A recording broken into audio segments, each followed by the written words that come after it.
همتكم وجدواكم. سلام الله يا سادة من الرحمن يغشاكم. ولا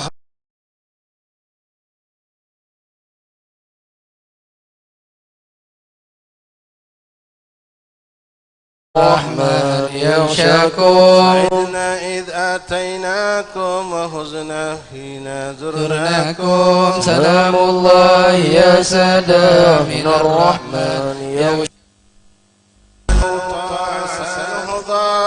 مزايا من مزاياكم. سلام الله يا سادة من الرحمن يغشاكم.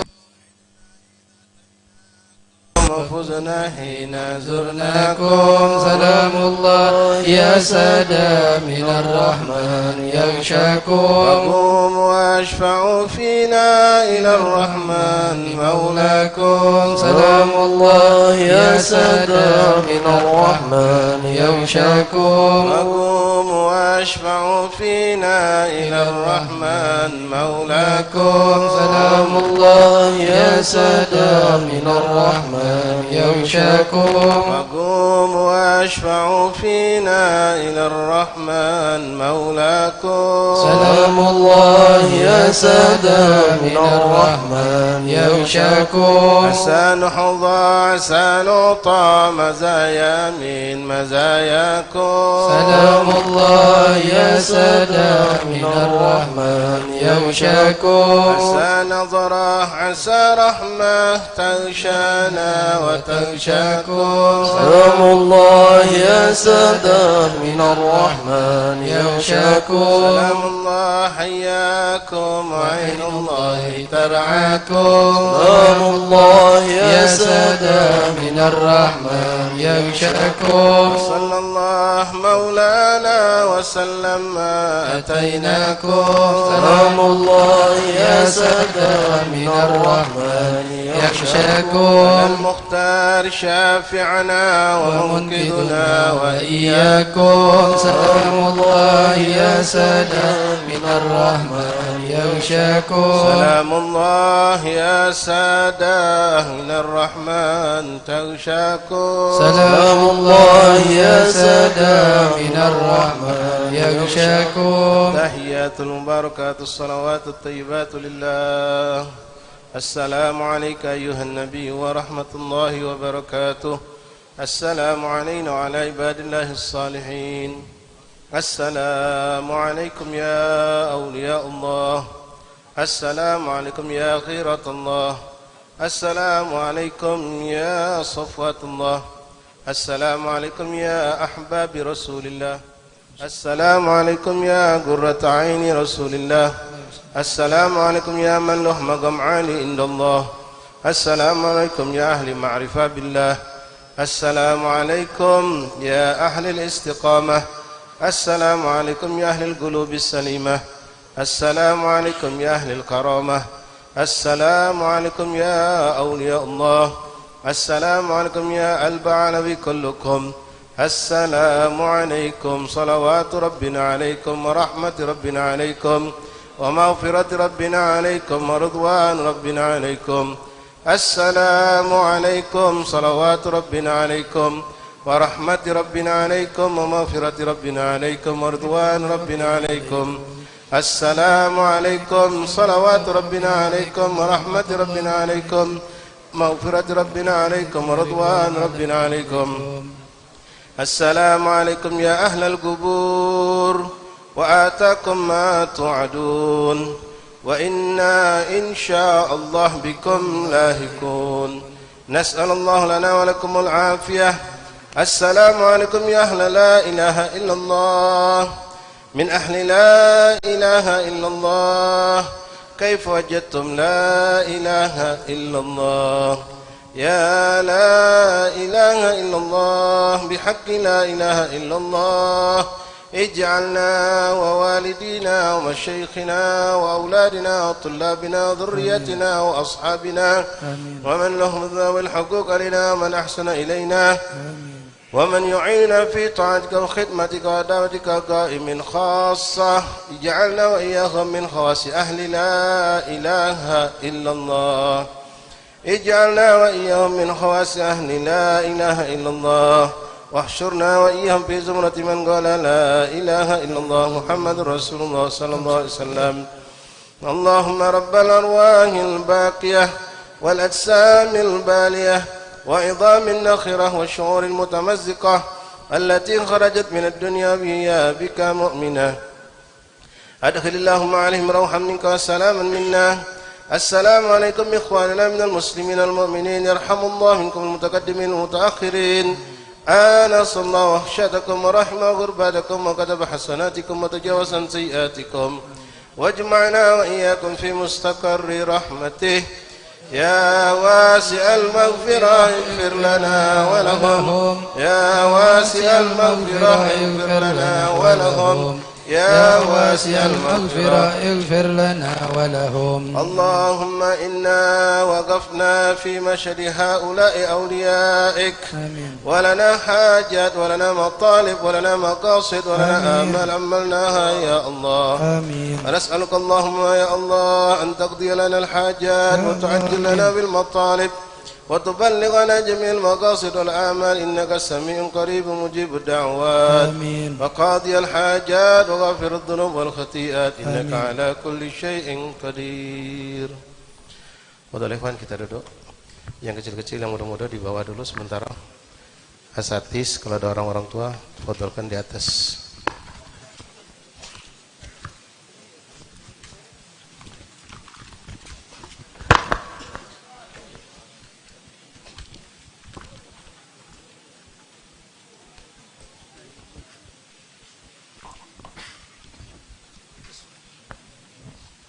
Sebelah kanan boleh dipenuhi, nggak apa-apa. Sebelah kanan naik ke atas ke sebelah kanan.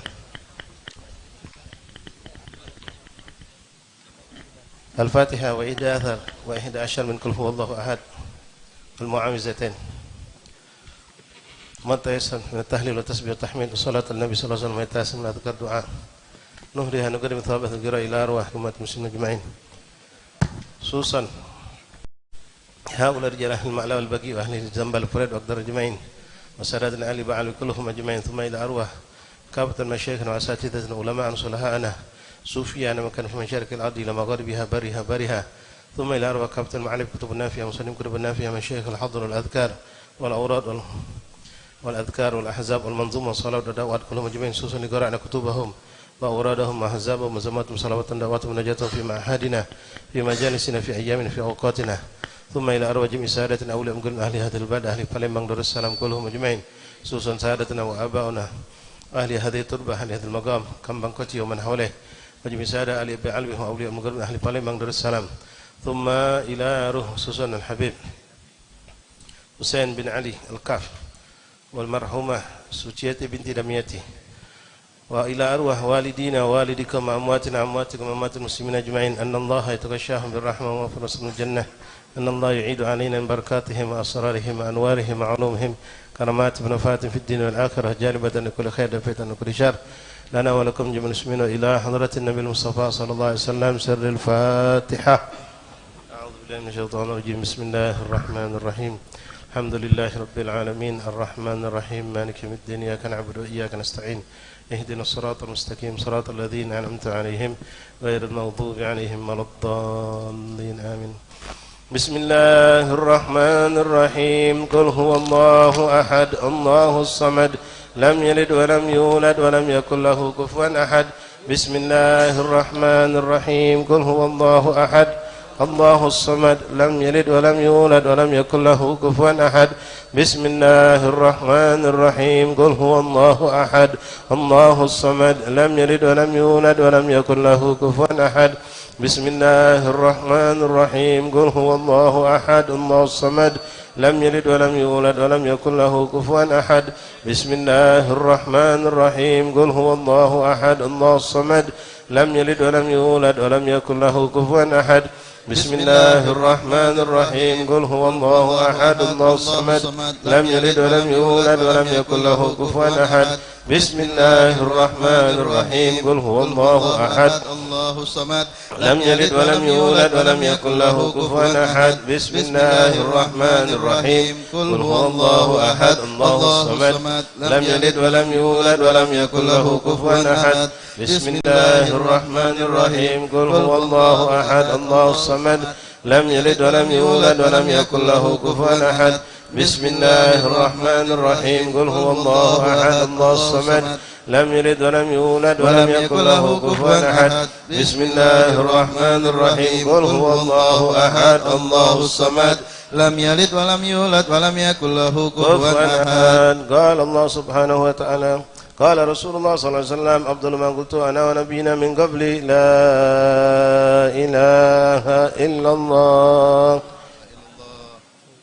لا إله إلا الله لا إله إلا الله لا إله إلا الله سيدنا محمد رسول الله صلى الله عليه وسلم متحقنا عليه نحيا عليه نموت عليه نبعث إن شاء الله تعالى من آمين آمين لا إله إلا الله لا إله إلا الله لا إله إلا الله لا إله إلا الله لا إله إلا الله لا إله إلا الله لا إله إلا الله لا إله إلا الله لا إله إلا الله لا إله إلا الله لا إله إلا الله لا إله إلا الله لا إله إلا الله لا إله إلا الله لا إله إلا الله لا إله إلا الله لا إله إلا الله إله إلا الله لا إله إلا الله لا إله إلا الله لا إله إلا الله لا إله إلا الله لا إله إلا الله لا إله إلا الله لا إله إلا الله لا إله إلا الله لا إله إلا الله لا إله إلا الله لا إله إلا الله لا إله إلا الله لا إله إلا الله لا إله إلا الله سيدنا محمد رسول الله لا إله إلا الله سيدنا محمد رسول الله اللهم صل على محمد اللهم صل عليه وسلم اللهم صل على محمد اللهم صل عليه وسلم اللهم صل على محمد اللهم صل عليه وسلم اللهم صل على محمد اللهم صل عليه وسلم اللهم صل على محمد يا ربي صل عليه وسلم اللهم صل على محمد يا ربي صل عليه وسلم سبحان الله وبحمده سبحان الله وبحمده سبحان الله وبحمده سبحان الله وبحمده سبحان الله وبحمده سبحان الله وبحمده سبحان الله وبحمده سبحان الله وبحمده سبحان الله وبحمده سبحان الله وبحمده سبحان الله وبحمده سبحان الله وبحمده سبحان الله وبحمده سبحان الله وبحمده سبحان الله وبحمده سبحان الله